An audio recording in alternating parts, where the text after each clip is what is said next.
2022 베이징 동계올림픽 개막이 하루 앞으로 다가왔습니다. 내일 개막식을 시작으로 17일간의 열전이 시작되는데요. 91개의 나라 2,900여 명의 선수들이 109개의 금메달을 놓고 겨루게 됩니다. 선수 등 올림픽 관련 확진자 수가 280명을 넘어서면서 코로나19 변수에 대한 긴장감 역시 흐르고 있는 상황인데요. 대회 참가자들은 중국 입국 전 2차례 PCR 검사를 받고 음성 반응이 나와야 베이징에 입성할 수 있고요. 대회 개막 3주 전부터 폐쇄 루프라는 방역 체계가 가동 중입니다. 코로나 속 두 번째 올림픽, 이색 풍경이 이어지고 있다고 하는데요. 이슈 오늘에서 자세히 살펴보겠습니다.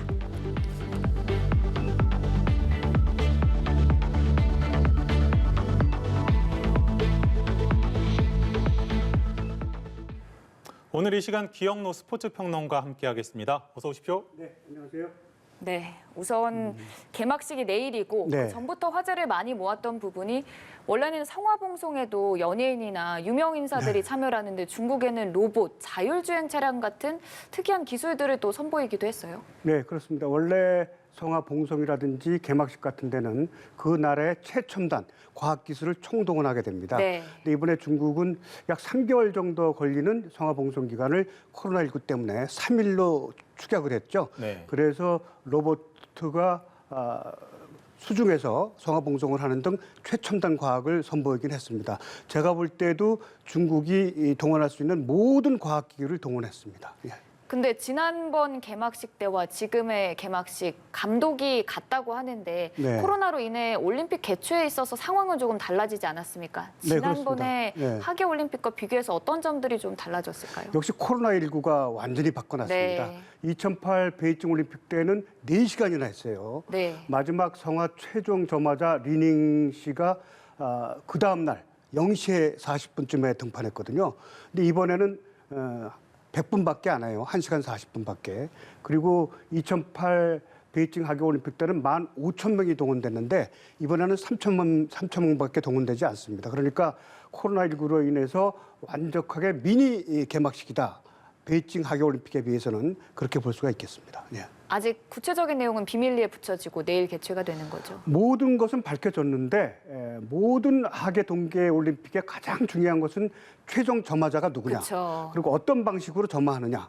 2008 베이징 올림픽 때는 체조의 영웅 리닝 씨가 이 와이어를 달고 벽을 공중에 걸으면서. 벽을 돌면서 했거든요. 네. 그런데 이번에는 장인모 감독이 지난 100년 동안의 개막식의 점화자와 점화 방식 이거를 모두 다 뒤엎는 엄청난 일이 벌어질 것이다 이런 얘기까지 했거든요.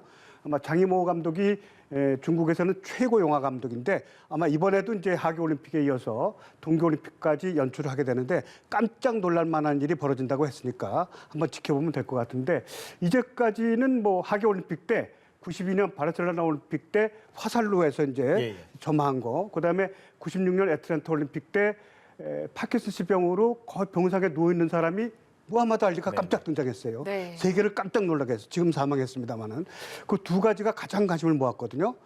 그러니까 이번에는 과연 누가 점화를 할 것인지 그리고 어떤 방식인지 이게 이제 초미의 관심사입니다. 예. 네, 그 부분 역시 내일 또 확인을 할 수 네. 있을 것 같고요. 또 선수촌 관련한 얘기들도 많습니다. 식당에서 음식으로 조금 논란이 있었다고요?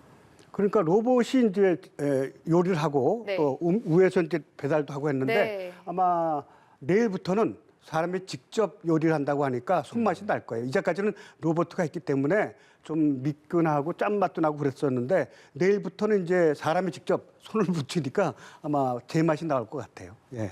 그리고 침대 부분도 사실 도쿄올림픽 때 부실한 침대로 논란이 되기도 했는데 이번에 베이징 올림픽에선 숙소가 또 첨단 기술로 많이 보여주는 모습으로 화제가 되기도 했었거든요. 네, 그러니까 도쿄올림픽 때는 골판지 침대로 해서 깜짝 놀라게 네. 했는데 그게 사실은 튼튼해요.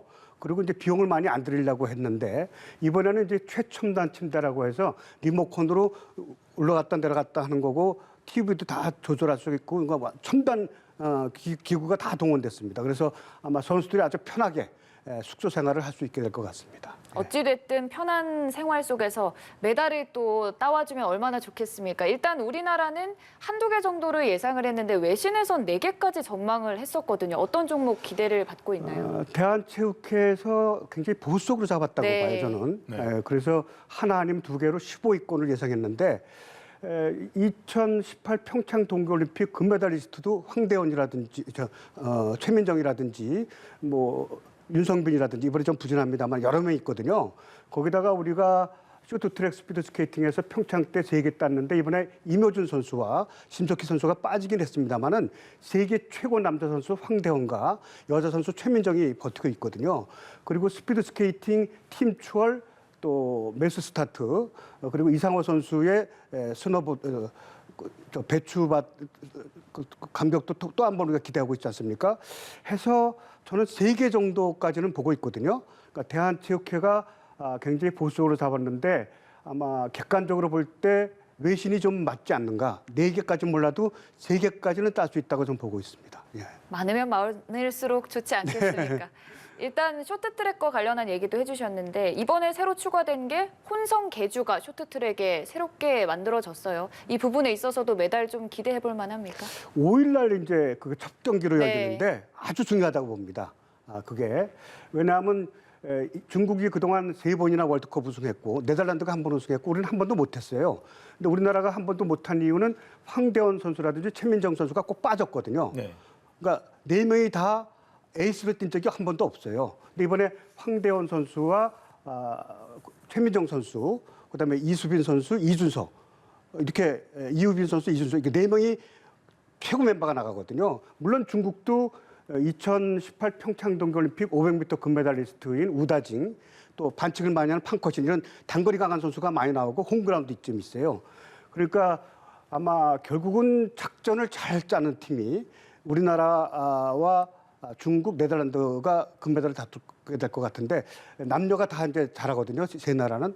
그래서 아마 작전을 잘 짜는 팀이 이기지 않을까. 근데 객관적으로 볼 때는 중국이 500m는 강하거든요. 1500은 우리가 강하고. 근데 이제 2000m 릴레이는 500m 경기예요. 네. 한 사람이 500m씩 타는 거예요. 4명이. 남자들, 여자들. 그러니까 객관적으로 볼 땐 중국이 좀 앞섭니다만은 항상 쇼트트랙 스피드 스케이팅은 우리가 신기술을 개발했거든요. 뭐 다리 앞걸기라든지 여러 가지 신기술이 나왔는데 이번에도 아마 그런 기술이 나와서 중국한테 이기지 않을까. 만약에 그게 금메달을 딴다면은 3-4개 이상은 확실히 되는 거고 만약에 놓친다면은 대한체육회 예상대로 2개 정도가 되지 않을까. 굉장히 중요합니다. 5일날 이번에 처음으로 채택이 된 남녀 혼성 2000m 릴레이 아주 중요합니다. 그런데 사실 뭐 중국이라서 그런 게 아니라 동계올림픽이 유독 좀 오심 논란이라고 그럴까요? 그런 게 많았던 걸로 제가 지금 기억을 하는데 이번에는 혹시 뭐 그럴 가능성은 없겠습니까? 문제가 쇼트트랙 스피드 스케이팅에서만 네. 그런 게 있는 거지 다른 종목은 심판이 크게 좌우하는 게 별로 없어요. 예, 예. 사실상 피겨 스케이팅도 예술 종목은 심판의 눈으로 좌우하는 거지만 쇼트트랙 스피드 스케이팅은 왜냐하면 접촉 여부 뭐 이런 접촉 것 때문에 때문에. 그렇거든요. 근데 그동안 사실 우리가 좀 불리했던 적이 사실이고 팡커신 선수는 이 반칙의 달인이에요. 여자 선수인데 아마 그런 거를 우리가 이번에도 조심을 해야 될 거예요. 근데 중국이 홈에서 개최하기 때문에 아마 노골적으로는 하지 못할 거고 중국 심판이 다 보는 게 아니고 그 외국 심판들이 이제 대부분 보고 중국 심판도 껴 있을 텐데 아마 그렇게 노골적으로 부당 행위를 할 수 없을 것 같습니다. 예. 그리고 또 걱정이 되는 부분이 어찌됐든 코로나 상황 속에서 치러지는 올림픽인 만큼 혹시 환자가 코로나에 확진이 되면 경기에도 불참하는 가능성도 있는 겁니까? 가장 큰 변수예요. 네. 내일 금메달을 딸 가능성이 100% 된다고 하더라도 코로나19는 그냥 실격이에요. 그러니까 이번 도쿄 올림픽에 이어서 이번 베이징 동계올림픽도 코로나19가 가장 큰 변수다.